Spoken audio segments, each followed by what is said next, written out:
Friends, welcome to my YouTube channel Poonam institute. तो friends, आप लोग कैसे हैं? आशा करती हूँ आप लोग बहुत अच्छे होंगे और अपनी पढ़ाई कर रहे होंगे। तो आज हम पढ़ेंगे class 10th biology chapter first, जिसका हम पार्ट 1 पढ़ेंगे। इसमें हम देखते हैं कि जो हमारा पहला चैप्टर इसका है वह पुष्पी पादपों में लैंगिक जनन या पुष्पी पादपों में लैंगिक प्रजनन। जैसे कि नाम से ही पता चलता है कि पुष्पी पादपों में लैंगिक प्रजनन का प्रोसेस चल रहा है। तो इसे हम जो तोड़कर देखते हैं, पुष्पी पादप। पुष्पी पादप के बारे में यह से पता चलता है कि जिन पादपों में पुष्प होते हैं या फूल खिलते हैं, उन पादपों के बारे में हम पढ़ेंगे। उनके अंतर्गत हम लैंगिक जनन के बारे में देखेंगे। तो हम लैंगिक जनन से पहले जनन के बारे में देखते हैं। तो जो हमारा जनन होता है, समान जातियों के जीवधारी अपने समान नई संतति को उत्पन्न करने की प्रक्रिया जनन कहलाती है।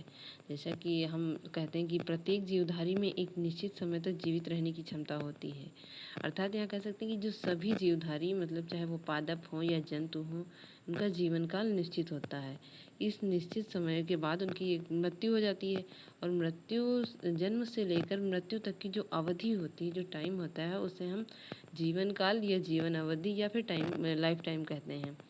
और इसके दौरान क्योंकि उनकी मृत्यु हो जाती है, इसके बाद वह अपनी संततियों को निरंतरता बनाए रखने के लिए जनन की प्रक्रिया द्वारा अपनी संततियों को जन्म देते हैं।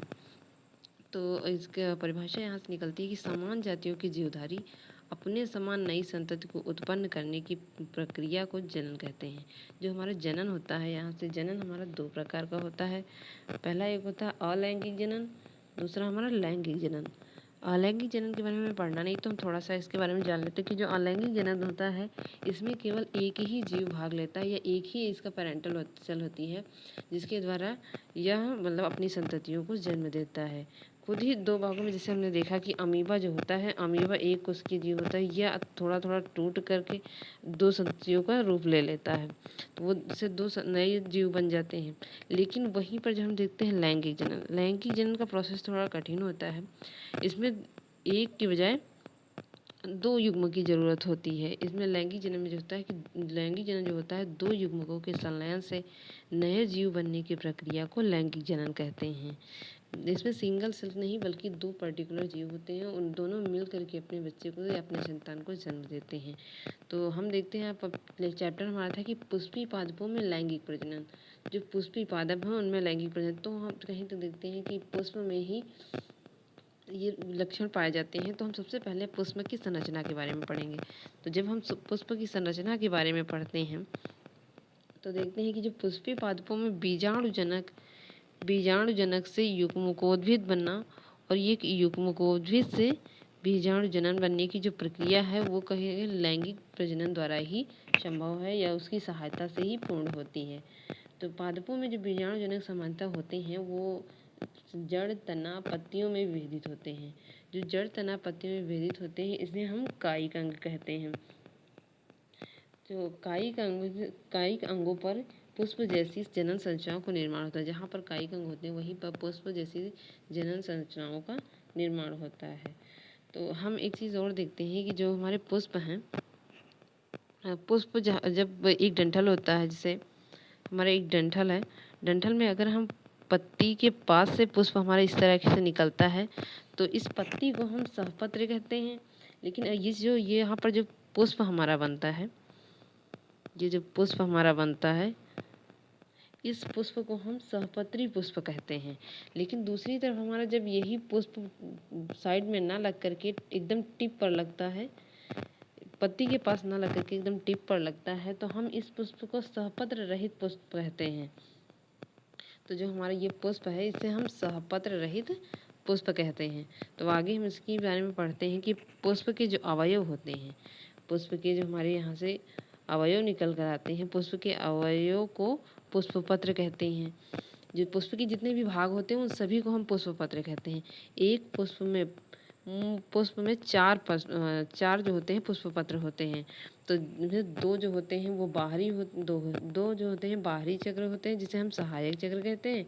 आंतरिक दो चक्र होते हैं, जिन्हें हम जनन चक्र कहते हैं। तो इसके बारे में हम देखते हैं कि जो बाहरी और आंतरिक जनन के बारे में हम देखते हैं, तो जो इसमें ये बाहर वाले पोर होते हैं, इसकी संरचना में देखते हैं। तो जो बाहर का एक होता है ये बाह्य दल, और दूसरा दल पुंज जो मिलकर होते हैं, वो बाहरी जनन अंग बनाते हैं, तथा जो अंदर के होते हैं एक स्टेग्मा है और दूसरा पुमंग है। ये दोनों मिलकर के आंतरिक जनन चक्र आंतरिक पुष्प पत्र बनाते हैं। फिर आगे हम देखते हैं इसके आगे संरचना के बारे में, इसके बारे में डिटेल्स देखते हैं। जो हमारे बाह्यदल पुंज है, जो बाहर की पत्तियां होती हैं, पुष्प में सबसे बाहर की तरफ हरे रंग की पत्तियां होती हैं। पत्तियों के समान चक्र बाह्यदल पुंज कहलाता है। एक इकाई को बाह्यदल कहते हैं। यह पुष्प को सुरक्षा प्रदान करता है तथा यह हरे रंग की होने की वजह से मतलब पुष्प को भोजन भी एकत्रित करके भोजन भी प्रदान करता है। तो हम जो बाह्यदल पुंज है, तो हम इस चित्र में देखते हैं जो हमारा बाह्यदल पुंज है, वो जो ये बाहर ग्रीन वाली संरचना है, ये बाह्यदल पुंज है। इसकी एक सिंगल जो पत्ती होती है, इसे हम सेफल बोलते हैं। लेकिन अगर इसी को हम गुच्छे में देखते हैं तो इसे हम कैलक्स कहते हैं, जिसे बाह्यदल पुंज कहते हैं। फिर आगे हम पढ़ते हैं दलपुंज। तो जो हमारी ये अलग कलरफुल वाले होते हैं, इन्हें हम दलपुंज कहते हैं। दलपुंज का जो एक सिंगल अगर जो होता है, जिसे हम बाह्यदल कहते वो दलपुंज कहते हैं या दल कहते हैं। तो एक सिंगल को हम पेटल बोलते हैं, जिसे दल कहते हैं, और जो गुच्छे में होता है उसे हम दलपुंज बोलते हैं या कोलेरेला बोलते हैं। तो अब हम आगे देखते हैं इसके बारे में। तो हमारा दलपुंज होता है, दलपुंज जिसे हम क्लोरेला कहते हैं। तो क्लोरेला भीतर की ओर प्राय रंगीन होते हैं। एक इकाई को दल कहते हैं या पेटल कहते हैं। इसकी एक इकाई को दल या पेटल कहते हैं। तो जो ये दोनों मिलकर बाह्यदल एवं दल दोनों मिलकर परिदल पुंज बनाते हैं। इन दोनों के ग्रुप को हम परिदल पुंज कहते हैं। तो आगे हमारा आता है पुमंग। पुमंग जिसे कि हम एंड्रोसियम कहते हैं। दलपुंज के भीतर की ओर पुमंग स्थित होते हैं। इसकी एक इकाई को पुंकेसर कहते हैं। जो पुमंग होते हैं, पुमंग की एक इकाई को पुंकेसर कहते हैं। और यह नर जननांग होते हैं। एक पुमंग एक या एक से अधिक पुंकेसरों से मिलकर बना होता है। तो हम यहाँ पुष्प के फिगर में देखते हैं, जो हमारा पुष्प का फिगर है, इसमें जो ये छोटे छोटे से समूह बने हुए हैं, यहाँ पर ये हमारे पुमंग हैं। इनके मतलब एक ग्रुप को पुमंग बोलते हैं। लेकिन अगर जब यही सिंगल हम देखते हैं, किसी एक को देखते हैं, तो इसे हम एंथर बोलते हैं या फिलामेंट बोलते हैं। जिसमें ये लगा होता है उसे फिलामेंट कहते हैं। जैसे इसकी सिंगल संरचना बनाए तो ये इस तरह का होता है। तो जो इसकी ये डंठल होता है, इसे हम फिलामेंट बोलते हैं, तथा जो ये इसका ऊपर का भाग होता है, इसे हम एंथर बोलते हैं। इस पूरे को जो हम हैं वो स्टेग्मा बोलते हैं। और स्टेग्मा के जो ये सारे ग्रुप वाइज होते हैं, जैसे एक नहीं होता, अनेक के रूप में, गुच्छे के रूप में है, इन्हें हम स्टेग्मा कहते हैं।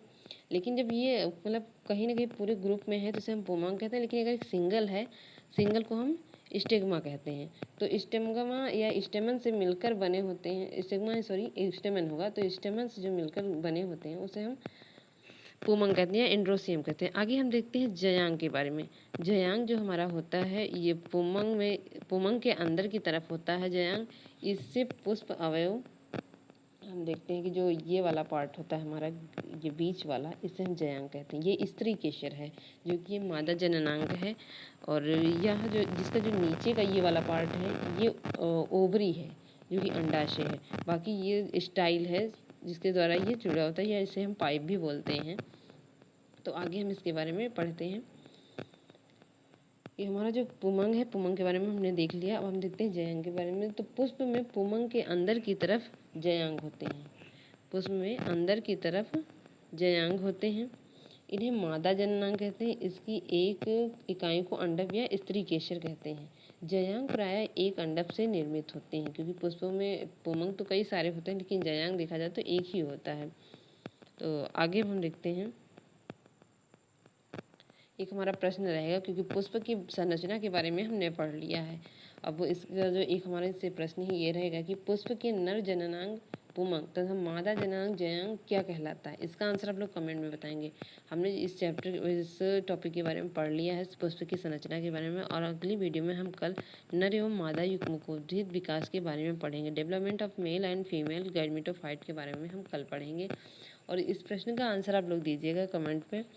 और अगर आपको हमारी वीडियो अच्छी लगी हो तो आप हमारी वीडियो को लाइक करें एंड हमारे चैनल को सब्सक्राइब करें, जिससे कि जो भी वीडियो मैं बनाऊँ वो सबसे पहले आप तक पहुँचे। तो थैंक यू फ्रेंड्स।